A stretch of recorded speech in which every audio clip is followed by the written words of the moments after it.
நம்முடைய சிறப்பு விருந்தினர் திரு பாக்யராஜ் சார் அவர்களை எங்கள் குழு வந்து வாழ்த்தணும்னு ஒரு சில வார்த்தைகள் கொடுத்து அழைக்கிறேன். தேங்க்யூ.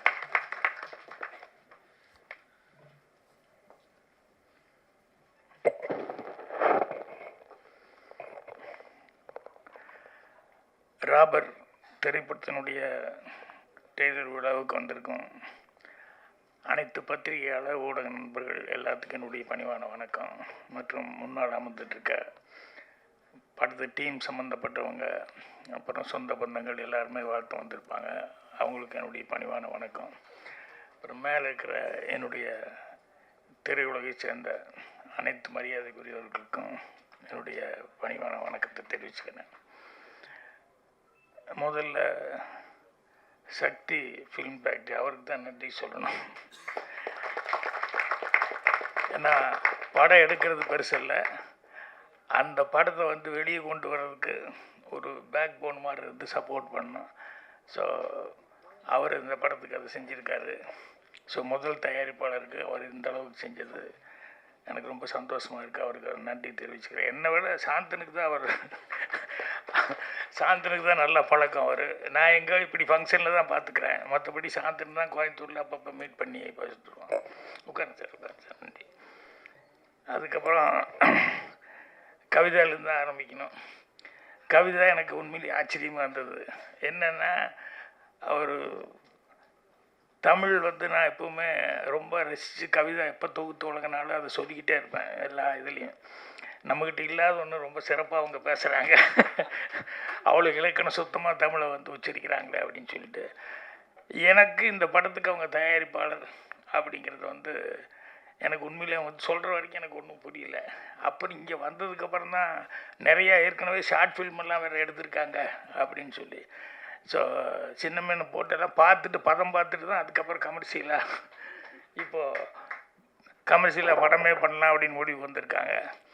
ஸோ தயாரிப்பாளர் வந்ததில் அவங்க இந்த நாளைக்கு மகளிர் தினம், ஆனால் எல்லாத்தையும் இன்றைக்கே ஸ்டேஜ் ஏற்றி எல்லாத்தையும் அவங்க சக பத்திரிகையாளர் எல்லாத்துக்கும் அவங்க கௌரவிச்சது அப்படிங்கிறது ரொம்ப சந்தோஷப்படக்கூடிய ஒரு சமாச்சாரம். அதுக்கு வாழ்த்து தெரிவிச்சுக்கலாம். அப்புறம் மூத்த பத்திரிகையாளர், ஆனால் எனக்கு வந்து ரொம்ப பாசத்தோடு நட்பாக பழகிற செல்வம் சார், அவரை வந்து இது ஃபஸ்ட் டைம் வந்து பிஆர்ஓ அப்படின்னு சொல்லியிருக்காங்க. அது எனக்கு ரொம்ப மனசுக்கு நிறைவாக இருந்தது. அதே மாதிரி வந்து அவங்க பேசும்போது சொன்னாங்க, அவங்க நல்லா பேசுவாங்க. நல்லா பேசும்போது சொன்னாங்க, பாக்யராஜ் சார் அப்படின்னா அது ஃபைட்டுக்கு போகக்கூடாது, நீங்கள் டான்ஸ் நினச்சிட்டு போகக்கூடாது, நீங்கள் நடிப்பு நினச்சிட்டு போகக்கூடாது நீங்கள் அப்படின்ட்டு ஒன்லி கதை தான். அப்படின்னா இது எல்லாமே ஒரு மைனஸு அப்படிங்கிறத சொல்லாமல் சொல்லி கதையை மட்டுமே நினச்சிட்டு வாங்க அப்படின்னு சொல்லி எனக்கு பிரமாமா ஒரு வாழ்த்துப்பட்ட மாதிரி வாய்ச்சாங்க.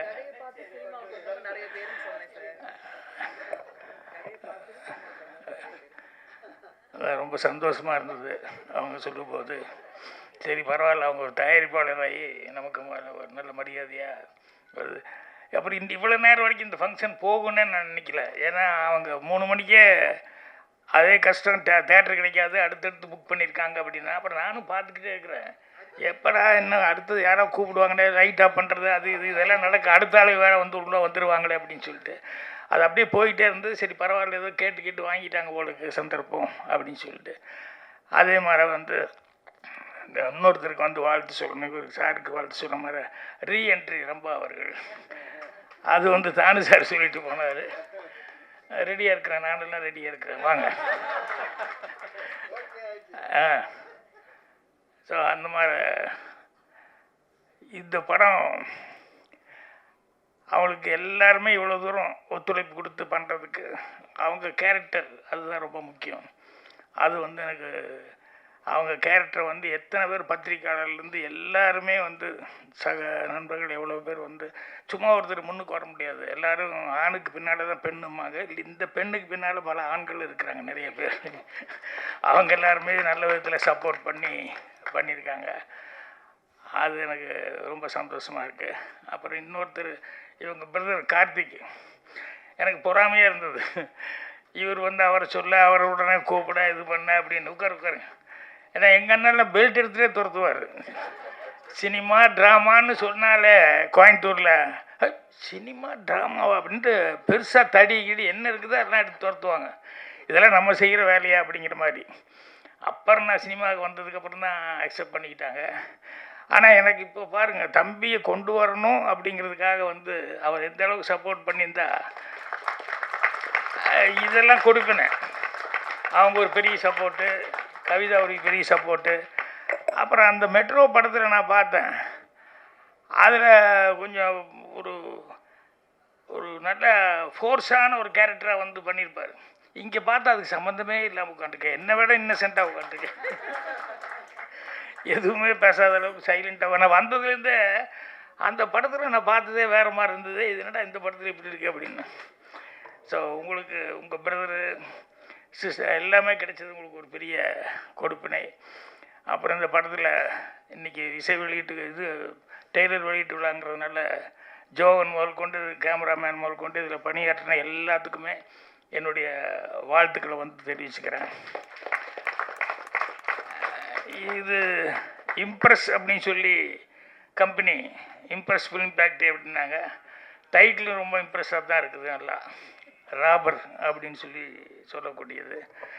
என்னென்னா திருடன் அப்படின்னு சொல்லும்போது எனக்கு வரும்போது அப்படி யோசிச்சுக்கிட்டே வந்தேன். எனக்கு பிடிச்ச சில திருட்டு விஷயங்கள்லாம் ரொம்ப நான் ரசித்த விஷயங்கள். அது சிவாஜி சார் நடித்தது ஒரு படம் இருக்கும். ஒரு ஆள் வர்றான், நகை பணமெல்லாம் எடுத்துகிட்டு வர்றான், அதை திருடணும், நாளைக்கு ஏதாவது நைட் டைமில் போய் எல்லாம் திருடலாம் அப்படின்னு சொல்லும்போது, இல்லை காலையில் 10:30 மணிக்கு தான் அவன் எடுத்துகிட்டு கடைக்கு வர்றான், 10:30 மணிக்கே திருடிடலான்னு, எங்கே அந்த ரோட்லேயே வச்சு திருடிடலாம் அப்படின்னு. இன்னும் ரோட்டில் வச்சு எப்படி திருடுவா அப்படின்னா, ஒன்றும் இல்லை ஒரு கேமரா மட்டும் கொண்டு வாங்க அப்படின்னு சொல்லிட்டு 2 ஆளுகளை கொண்டு கூட கொடுங்க அப்படின்னு சொல்லிட்டு அந்த சேட்டு வரும்போது இவர் உணர்ந்து கேமராவெல்லாம் வச்சு ரெடியாக 10 மணிக்கு வெயிட் பண்ணுவார். ஜனங்கள்லாம் சேர்ந்துருவாங்க. என்ன சார்னா, ஷூட்டிங்கு நீங்கள்லாம் கூட நடிக்கணும் அப்படின்னு. என்னென்ன இல்லை ஒருத்தர் வருவான், அப்போது நாங்கள் வந்து டக்குன்னு போய் நிறுத்தி பிளாக் பண்ணி அந்த பணத்தை எல்லாம் பொட்டியோட பணத்தையும் நகையும் தூக்கிட்டு ஓடுவோம். அப்போ அவன் ஐயோ ஐயோ திருடன் திருடன் கத்தும்போது நீங்களாம் சேர்ந்து ஏன்டா வட்டிக்கு வட்டி விட்டு இவ்வளோ காசு சம்பாதிச்சுவேன், அதனால தான் உன் காசு இப்படி அநியாயத்துக்கு போகுது அப்படின்னு சொல்லி நீங்களாம் அவனை பிடிச்சி ரொம்ப கம்மியாக அடித்து அவனை அப்படி உட்கார வச்சுருங்க அப்படிங்கிற மாதிரி சொல்லி சிவாஜி சார் திருடிட்டு போவார் திருடன் படத்தில். நான் ரொம்ப ரசித்து செய்யினது. புத்திசாலித்தனம் இருந்தது, அதே நேரத்தில் ப்ரெசன்ஸ் ஆஃப் மைண்டு யூஸ் பண்ணி பண்ணுறது. இதே மாதிரி ரியல் லைஃப்பில் கூட ஒன்று சொல்லுவாங்க. என்னென்னா இன்கம் டேக்ஸ் வந்து எல்லாருமே பேஜராகிடுவோம் இல்லையா, திடீர்னு வந்து நிற்கிறாங்க அப்படிங்கும்போது. அது எம்ஆர்ஆர் வீட்டுக்கு ஒரு தடவை இன்கம் டேக்ஸ் ஆஃபீஸர் வந்துட்டாங்க. வந்து என்ன இதான் இன்கம் டேக்ஸ் நாங்கள் அப்படின்னா ஒரு 4-5 பேர். உடனே எம்ஆர்ஆர் வெளியே வந்து ஐயையோ ஐயோன்னு கத்தினார். வீதியில் எல்லாம் எம்ஆர்ஆர் ரோட்டில் வந்து ஐயோன்னு கத்தி, என் வீட்டுக்குள்ளே திருடம் போந்துட்டு என்னை கத்தியை காமிட்டு மிரட்டுறா, நீங்கள் தான் காப்பாற்றணும் ஜனங்க நம்ம எம்ஆர்ஆர் வீட்டில் உடனே எல்லாம் பூந்து அடி. இன்கம் டேக்ஸ் எனக்கு அடி விழுந்துருக்கு. இவர் போட்டி படிக்கிற என்னென்னலாம் வச்சுருக்காரோ அதெல்லாம் பத்திரமா காரில் எடுத்து வச்சு சேஃப்டியாக கொண்டு போயிட்டார் வெளியே. அன்னைக்கு இன்கம் டேக்ஸ் அன்னைக்கு தான், அதுலேருந்து தான் போலீஸ் இல்லாமல் எந்த வீட்டுக்கும் இன்கம் டேக்ஸ்க்கே போகக்கூடாதுன்னு அன்னையிலேருந்து தான் போலீஸே வந்து இது பண்ண ஆரம்பித்தாங்க அப்படிமா.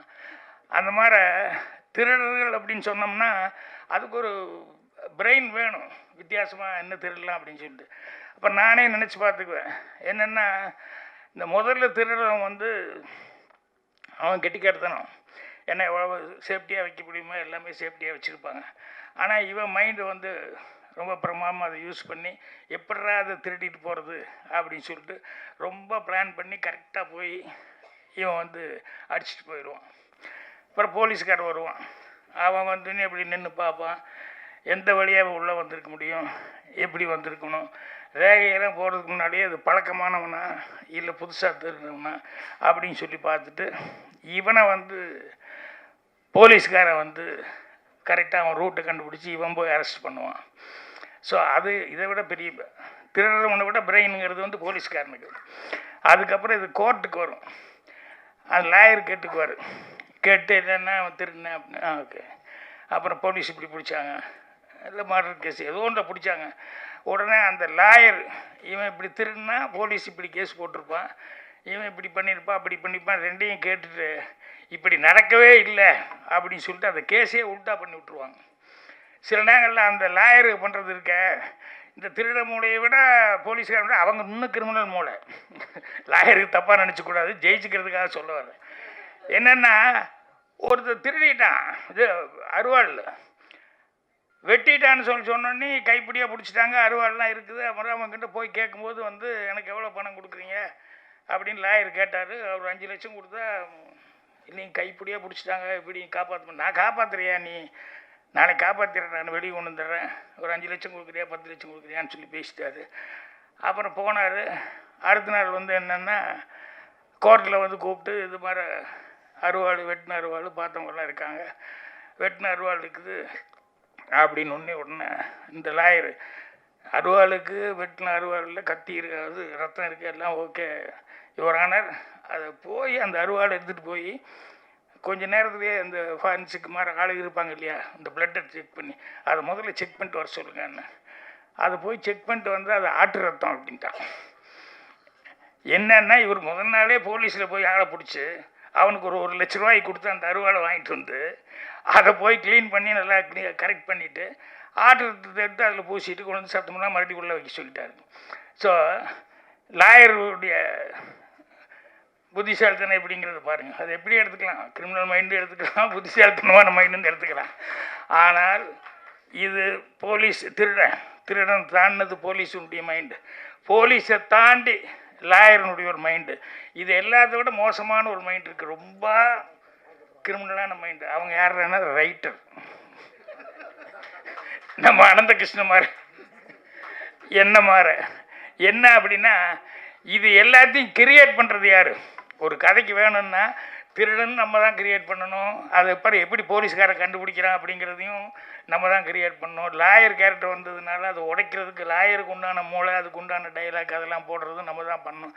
இத்தனையும் பண்ணி அதுக்கப்புறமா தான் வந்து ரைட்டருங்கிறவங்க வந்து பேர் வாங்க முடியும். ஸோ சினிமாவில் வந்து ரைட்டர் அப்படின்னு சொல்லும்போது அனந்தகிருஷ்ணன் அவர்கள் அந்த ஃபஸ்ட்டு படம் அது பார்த்தேன். அதில் வந்து அந்த க்ரைம், நான் எடுக்கிற படம் வேறு, நான் பார்க்குற படம் வேறு. என் லைப்ரரிக்காரனை சொல்லுவான் பூர்ணிமா கிட்ட, எங்கள் சம்மந்தமே இல்லை சார், எப்போ பாரு கத்தி துப்பாக்கி இது இருக்கிற படமாக எடுத்துகிட்டு போகிறாரு, ஆனால் அவர் எடுக்கிற படத்தில் அதெல்லாம் வர்றதே இல்லையே அப்படின்ட்டு. எனக்கு சினிமா பார்க்குறதுனா ஃபைட்டு இதெல்லாம் இருந்தால் தான் எனக்கு பிடிக்கும். ஸோ அந்த மாதிரி நான் படம் பார்க்குறேன். ஆனால் இவர் அனந்தகிருஷ்ணன் அந்த ஃபஸ்ட்டு படம் செய்யும்போது பார்த்தா அதில் வந்து பிளானிங்கு அதெல்லாம் பண்ணுறது, அதை எப்படி கண்டுபிடிக்கிறாங்க அப்படிங்கிறதெல்லாம் வந்து ரொம்ப அழகாக பண்ணியிருந்தார். இப்போது சினிமாவில் வந்து ஒரே ஒரு விஷயந்தான், ஒன்று ஏதாவது புதுசாக ஒரு விஷயம் சொல்லணும், இல்லைன்னா சொல்கிற விஷயம் வந்து சொல்கிற விதம் இருக்குல்ல அது புதுசாக இருக்கணும். இந்த ரெண்டில் ஏதாவது ஒன்று இருக்கணும். இதை விட்டு வேறு ஒன்றும் பண்ணவே முடியாது. ஸோ புதுசாக கிடைக்கலன்னா கூட சொல்கிற விதம் வந்து புதுசாக இருக்கிற மாதிரி பார்த்துக்கணும். ஸோ அவர் இந்த மெட்ரோ படத்தில் வந்து அவருடைய அந்த ஸ்கிரிப்டில் வந்து அவன் எப்படி திருடுறான், அதை எப்படி ஃபாலோ பண்ணுறாங்க, எப்படி பிடிக்கிறாங்க அப்படிங்கிறது. அப்புறம் அதுக்கு நடுவுலேயே லாஸ்ட்டில் அந்த சென்டிமெண்ட் வந்து வச்சுருந்தாங்க, இந்த மதர் அந்த சென்டிமெண்ட் வச்சு, அப்புறம் பிரதருக்கும் அவருக்கும் இருக்கக்கூடிய அந்த இது. ஸோ என்னென்ன எமோஷன் கொண்டு வர முடியுமோ அனந்தகிருஷ்ணன் அவர்கள் ரொம்ப அழகாக அதில் பண்ணியிருந்தார். நான் ஃபோன் பண்ணி பேசினேன்னு நினைக்கிறேன், இல்லை ஆமாம், ஆளை இப்போ தான் பார்க்குறேன் நான். ஆனால் படம் பார்த்துட்டு ரொம்ப நல்லா இருக்குது அப்படின்னு சொல்லிட்டு அப்போவே நான் ஃபோன் பண்ணி பேசினேன். ஸோ இதில் வந்து இப்போ ராபர் அப்படின்னு சொல்லி டைட்டில் வச்சுருக்காருங்க போது நிச்சயமாக நிறையா ராபர் சம்மந்தப்பட்ட விஷயங்கள்ல அதில் என்னென்னா சுவாரஸ்யம் வந்து அதிகமாக இருக்கும். ஏன்னா இந்த திருடுறவன் எப்படி திருடுறான் அப்படிங்கிறது, போலீஸ்காரை எப்படி போய் பிடிக்கிறான் அப்படிங்கிறது எல்லாமே அது மூளைக்கு வந்து வேலை கொடுக்குற மாதிரி அந்த க்ரைமில் வந்து எதுவுமே நல்லா இருக்கும். ஸோ இந்த படம் ராபர் அப்படின்னு சொல்லி இந்த டைட்டில் வந்து ஒன்றுமே எனக்கு ஸ்கிரிப்ட் வந்து வித்தியாசமாக பண்ணியிருப்பார் அப்படின்ட்டு. அதுக்கப்புறம் அனந்தகிருஷ்ணனுக்கு ஸ்பெஷலாக ஒரு நன்றி சொல்லணும். என்னன்னா அவருடைய அசிஸ்டண்ட்டுக்கு படம் கொடுத்து இந்த படத்தை டைரக்ட் பண்ணி வச்சுருக்காரு. அது பெரும்பாலும் அப்படிலாம் நடக்கிறது கொஞ்சம் கஷ்டமாக இருக்கும், அந்த மாதிரிலாம் நடக்காது. ஆனால் அவர் வந்து உதவியாளருக்காக வந்து ஒரு படம் பண்ணணுன்னு சொல்லி அதை வந்து ஓகே அப்படின்னு சொல்லி கவிதா அவர்களும் அக்செப்ட் பண்ணிக்கிட்டு இவங்க வந்து படம் ப்ரொடியூஸ் பண்ணது அப்படிங்கிறது வந்து அதான் அந்த அண்டர்ஸ்டாண்டிங் அப்படிங்கிறது வந்து அவர் எந்த அளவுக்கு இவர்கிட்ட சின்சியராக ஒர்க் பண்ணியிருந்தால் இவர் இந்த அளவுக்கு அவருக்கு ஒரு வாய்ப்பு கொடுத்துருப்பார் அப்படிங்கும்போது அது மனசுக்கு சந்தோஷமாக இருக்குது. இது வந்து ஒரு ஆரோக்கியமான விஷயம் சினிமாவில். இப்போ நானே வந்து பார்த்திபன் தான் நான் தான் பூஜை போட்டேன் ஃபஸ்ட்டு. அப்புறம் வேறு சில காரணங்கள்னால படம் வந்து செய்ய முடியாமல் போச்சு. அப்புறம் பார்த்திபனுக்கு அப்புறம் பாண்டியராஜனே என்னோடய பேனரில் வந்து அவனும் நானே ஸ்கிரிப்ட் எழுதி கொடுத்தேன். ஒரு 2-3 படம் பார்த்திபன், தாய் குடமே, கபடி இதெல்லாம் வந்து எப்போ சும்மா இருக்கும்போது யோசிச்சு வைப்போம். அப்புறம் கொஞ்சம் தள்ளி வந்துருச்சுன்னு வச்சுக்கோங்களேன், இனி போய் நம்ம லவ் பண்ணிட்டு இருந்தால் நல்லா இருக்காது, இந்த ஒரு ஏஜ் தாண்டியாச்சுன்னா இப்போவும் போய் லவ்னு சொல்லிட்டு இருந்தால் நல்லா இருக்காது அப்படின்னு சொல்லும்போது, அப்போ பாண்டியராஜன் இவங்கெல்லாம் வரும்போது சரி இந்த கதை இன்னைக்கு பண்ணுறா இது நல்லா வரும் அப்படிங்கிற மாதிரி சொல்லி இது பண்ணுவேன். ஸோ அந்த மாதிரி அசிஸ்டண்ட்டுகளுக்குள்ளே ஒரு நல்ல அண்டர்ஸ்டாண்டிங் அப்படிங்கிறது வந்து இருக்கணும் டைரக்டருக்கு அசிஸ்டண்ட்டுக்குள்ளே. ஸோ இந்த ஸ்கிரிப்டை பொறுத்த வரைக்கும் அவர் வந்து தன்னுடைய அசிஸ்டண்ட்டுக்காக வந்து ஒரு படத்தை பண்ணி அவரே வந்து சான்ஸ் கொடுத்து மட்டும் இல்லாமல் அவரே ப்ரொடியூஸ் பண்ணியிருக்காகும் போது எந்த அளவுக்கு அவர் நம்பிக்கை வச்சுருக்காரு அப்படிங்கிறது ரொம்ப ரொம்ப சந்தோஷமாக இருக்குது. ஸோ கவிதா அவர்களுக்கும் சரி, ஆனந்த கிருஷ்ணன் அவர்களுக்கும் சரி, தயாரிப்பாளரும் அவங்க தயாரிப்பாளருக்கு முறையில் அவங்க சக்ஸஸ் ஆகணும். அவங்க குடும்பத்தில் எல்லாருமே வந்து வாழ்த்து சொன்னதுங்கிறது ரொம்ப சந்தோஷமாக இருக்குது. ஸோ படத்தினுடைய வெற்றி விழாவில் மீண்டும் எல்லா அந்த குடும்ப சகிதமாக எல்லாருமே கலந்துக்கிட்டு இதே சந்தோஷத்தை பகிர்ந்துக்கணும்னு சொல்லி என்னுடைய வாழ்த்துக்கள் தெரிவிச்சுக்கிறேன். நன்றி, வணக்கம்.